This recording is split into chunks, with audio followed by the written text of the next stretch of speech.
Hello दोस्तों, आपका स्वागत है civil engineers I YouTube channel में। आज हम बात करेंगे how to be a contractor after civil engineering.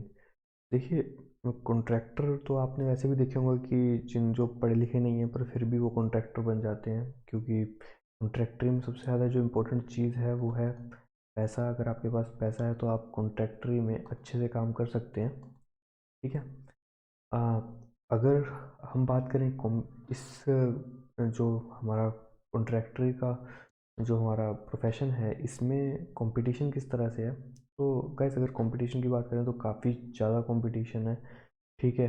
आप ये नहीं कह सकते हैं कि आप जाएंगे मार्केट में और आप मार्केट में जाके तबाही मचा देंगे। ऐसा कुछ नहीं होने वाला, क्योंकि कंपटीशन काफ़ी ज़्यादा है। और आजकल तो ऐसा है कि जगह जगह पे जो कॉन्ट्रैक्टर्स हैं उन्होंने अपने एरिया का पार्टीशन कर रखा है कि इस एरिया के जितने भी टेंडर्स होंगे वो वही कॉन्ट्रैक्टर लेगा और दूसरे एरिया का दूसरा कॉन्ट्रैक्टर लेगा। तो आपको ऐसे माहौल में अपनी जगह बनाने में टाइम बहुत ज़्यादा लगेगा, तो आपको उस चीज़ के लिए वेट करना पड़ेगा। ठीक है। ऊपर से जो बड़े कॉन्ट्रैक्टर हैं वो कई बार कम रेट्स में जो है कॉन्ट्रैक्ट ले लेते हैं, कम बिडिंग लगा देते हैं उसकी, और कॉन्ट्रैक्ट उनको मिल जाता है और वो चीप से मटेरियल, बिकॉज उनको मटेरियल्स खेलना आता है। अभी आप शुरुआत में हो तो आपके लिए वो थोड़ा सा मुश्किल होता है। और हम बात करेंगे कि आपको कॉन्ट्रैक्टर कैसे बने सिविल इंजीनियरिंग के बाद। हम फुली पूरे जो प्रोसेस होगा उसको डिस्कस करेंगे। ठीक है, तो चलिए शुरू करते हैं इस वीडियो को। गाइस, कॉन्ट्रैक्टर मेनली सबसे पहले समझिए कि कितने तरह के होते हैं। कॉन्ट्रैक्टर दो तरह के होते हैं guys, private contractor, government contractor. अगर आप सिविल इंजीनियरिंग करके शुरू कर रहे हैं तो मैं आपको सजेस्ट करूँगा कि आप पहले प्राइवेट कॉन्ट्रैक्टर बने। प्राइवेट कॉन्ट्रैक्टर कौन होता है गाइस? क्या होता है कि मान लीजिए यहाँ पे कोई बिल्डिंग बनने वाली है। ठीक है। तो ये गवर्नमेंट बिल्डिंग है, तो गवर्नमेंट इसका टेंडर निकालेगी। ठीक है। टेंडर जब निकालेगी तो इसको इस टेंडर को कोई बड़ी कंपनी लेगी। ठीक है। जिसका पास काफ़ी पैसा होगा, वो क्या करेगी, वो सारा काम खुद नहीं करेगी।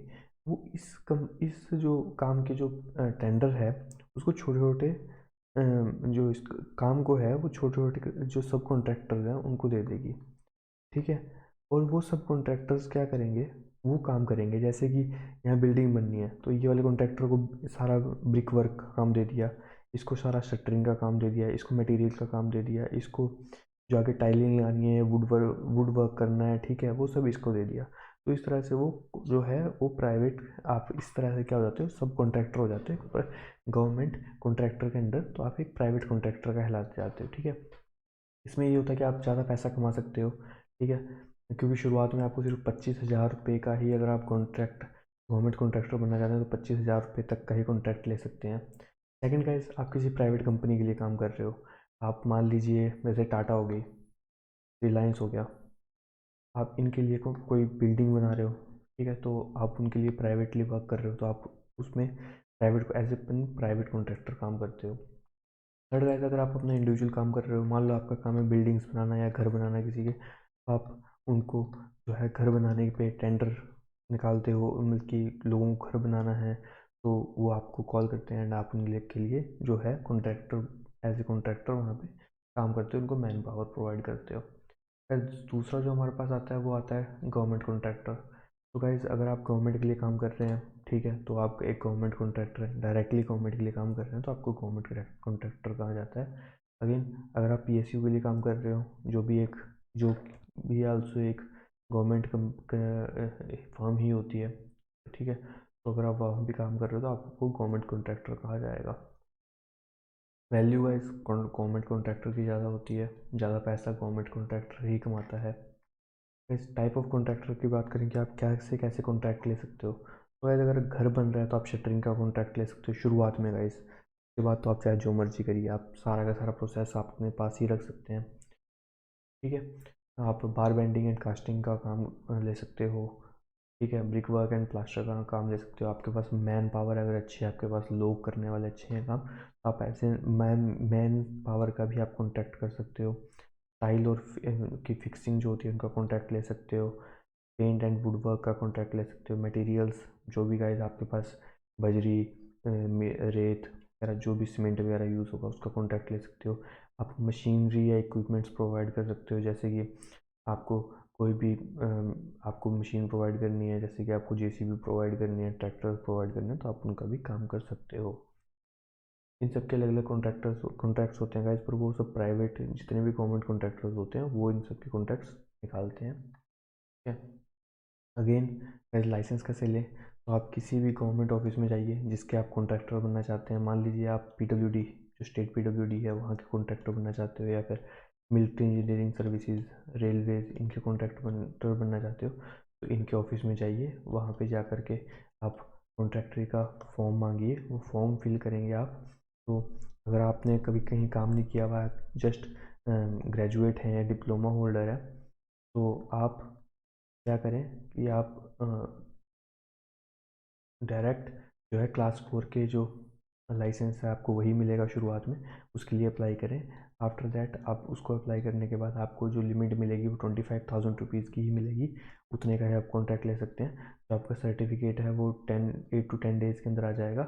उसके बाद आपको कुछ गाइस ई टेंडरिंग और टेंडर में पार्टिसिपेट करने के लिए आपको कुछ अमाउंट उस ऑफिस में पे करना पड़ेगा।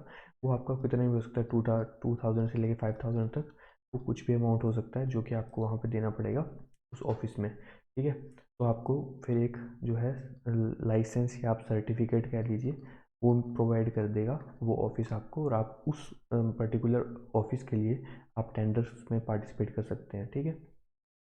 और गाइस इसमें ऐसा नहीं है कि अगर आप PWD का आपके पास सर्टिफिकेट है तो आप रेलवे के कॉन्ट्रैक्ट ले सकते हो। ऐसा आप नहीं कर सकते हो, आपको रेलवे का अलग कॉन्ट्रैक्ट सर्टिफिकेट या लाइसेंस लेना पड़ता है। पर हाँ, जो PWD का जो आपका एक्सपीरियंस है वो इसमें काउंट हो सकता है। तो आप अगर पहले PWD में काम कर चुके हो या किसी भी और गवर्नमेंट ऑफिस के लिए काम कर चुके हो, तो आप जो है क्लास 3 और क्लास 2 के जो लाइसेंस होते हैं उनके लिए भी अप्लाई कर सकते हैं।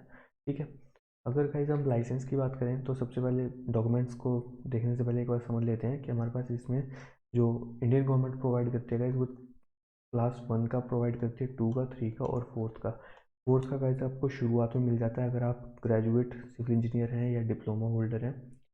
अगर आप वो नहीं हैं तो आपको सबसे पहले किसी के अंडर काम करना पड़ेगा, वहाँ से एक्सपीरियंस लेना पड़ेगा, देन आप इस प्रोसेस में अपना कॉन्ट्रैक्टर का लाइसेंस ले सकते हैं। उसके बाद अगर आपका काम अच्छा रहा, ठीक है, तो आप क्लास 3 का उसके बाद लाइसेंस के लिए अप्लाई कर सकते हैं, 2 के लिए एंड 1 के लिए। 1 जो है A क्लास कॉन्ट्रैक्टर होता है, इसकी बड़ी वैल्यू होती है, एंड इसको सबसे ज़्यादा कॉन्ट्रैक्ट मिलते हैं बिकॉज इसके पास एक्सपीरियंस भी ज़्यादा होता है। हालांकि पैसा तो ज़्यादा होता है ये इस फील्ड में। अगेन गाइस डॉक्यूमेंटेशन की बात करें तो आपको जब भी ऑफिस में जाना है अपना सर्टिफिकेट बनवाने के लिए या लाइसेंस बनवाने के लिए, तो आपको एक ID प्रूफ आपके पास होना चाहिए, इनकी फ़ोटो कॉपीज़ होनी चाहिए मेनली, एड्रेस प्रूफ होना चाहिए, फ़ोटोग्राफ होना चाहिए गाइस। अगर आपने डिग्री की है, वैसे तो मैं ये वीडियो डिग्री वालों के लिए, डिप्लोमा वालों के लिए बना रहा हूँ। अगर आपके पास डिग्री या डिप्लोमा है तो उसका सर्टिफिकेट गाइस 2 लाख का आपके पास सॉल्वेंसी सर्टिफिकेट होना चाहिए। ये एक बैंक गारंटी है कि हाँ भाई इस पर्सन के जो अकाउंट में इतने रुपए होते हैं या थे किसी टाइम पे इसके बैंक में, तो वो सर्टिफिकेट आपको बैंक से मिल जाएगा। आप अपने बैंक में जाइए, वहाँ पे आपको 300 to 500 रुपीज़ की कॉस्ट में ये सॉल्वेंसी सर्टिफिकेट मिल जाएगा बना हुआ। अगेन पैन कार्ड चाहिए होगा, एंड गाइस GST नंबर चाहिए होगा, जो कि आप अपने कोर्ट जाइए, वहाँ पे लॉयर्स को कहिए कि मुझे GST नंबर के लिए अप्लाई करना है, एंड अगेन वो आपका प्रोसेस को कर देगा फुलफिल। इस कॉन्ट्रैक्ट्स की बात करें तो आपको कहाँ से कॉन्ट्रैक्ट्स मिल सकते हैं। अभी आपने कॉन्ट्रैक्टर बनने तक का तो सफ़र देख लिया, ये भी तो देख लें कि आपको कॉन्ट्रैक्ट्स कैसे मिलेंगे। तो गाइस गवर्नमेंट क्या करती है कि वेबसाइट और न्यूज़पेपर्स में एड्स लगाती है, और आजकल जो मेनली काम हो रहा है गाइस वो ई टेंडर के अंदर ही हो रहा है। आपको किसी भी गवर्नमेंट वेबसाइट में चले जाइए, जैसे कि अगर आप CPWD की वेबसाइट में चले जाते हैं तो आपको वहाँ पे ई टेंडर्स का ऑप्शन मिल जाएगा। आप वहाँ पे क्लिक करें एंड जो भी उन्होंने टेंडर निकाले होंगे आप उनमें को देखिए। अगर लगता है कि आप जिस तरह का वर्क करते हैं उसमें आप फिट कर सकते हैं, आप उसमें पार्टिसिपेट करिए। ठीक है। और पार्टिसिपेट करने के बाद गाइज क्या होगा कि एक पर्टिकुलर डे होगा जिस दिन सभी कॉन्ट्रैक्टर्स आएंगे, वहाँ पे अपनी बिड लगाएंगे। जो सबसे लोवेस्ट बिड लगाएगा उसको वो कॉन्ट्रैक्ट मिल जाएगा। लोवेस्ट प्लस गाइज जिसका एक अच्छा बैकग्राउंड होगा, वो अच्छे कॉन्ट्रैक्ट्स पहले लेता रहा होगा, ठीक है, ये अच्छा उसका एक बैकग्राउंड रहा होगा कि ये जो कॉन्ट्रैक्टर है वो अच्छा काम करता है, तो उसको ही मिलता है। ऐसा नहीं है कि अगर मान लो कि आपको 25,000 की ही बात कर लेते हैं कि इतने का आपने लोवेस्ट बिड आपने लगा दी कि मैं 20,000 25,000 के अंदर ये सारा काम कर दूंगा, पर कोई कॉन्ट्रैक्टर है जिसने 27,000 लगाया तो कॉन्ट्रैक्ट उसको भी मिल सकता है, अगर उसका बैकग्राउंड काफ़ी अच्छा है, वो अच्छे से काम करता है तो उसको भी कॉन्ट्रैक्ट मिल सकता है। तो ये इसकी कुछ स्ट्रेटजीज़ होती हैं, इसको सीखना पड़ता है। विद रिस्पेक्ट टू टाइम ये आप सीख जाएंगे। तो गाइस यही है कि कॉन्ट्रैक्टर कैसे बने, कैसे लाइसेंस लें। तो मैं आपको सजेस्ट करूँगा कि अगर आप शुरुआत कर रहे हैं तो एज ए प्राइवेट कॉन्ट्रैक्टर करें, ताकि आपको गेम समझ आ जाए। बिकॉज कॉन्ट्रैक्टर एक गेम ही है। सरकारी कॉन्ट्रैक्टर बनने से पहले एक बार प्राइवेट में काम करिए, ताकि आप जो सरकार में का काम में गाइस क्या होता है, जो गवर्नमेंट कॉन्ट्रैक्टर्स होते हैं वो बहुत बड़े प्लेयर्स होते हैं, ठीक है। वो कॉन्ट्रैक्ट लेने के लिए किसी भी हद तक जा सकते हैं। रियलिटी ये है इस फील्ड की। तो आप पहले ये सीखें कि वो क्या क्या कर सकते हैं, या वो क्या क्या करते हैं कॉन्ट्रैक्ट पाने के लिए, तो आप भी उससे कैसे बचें वो आपको उसमें फिर समझ आ जाएगा। तो यही थी हमारी आज की video. Thanks for watching this video.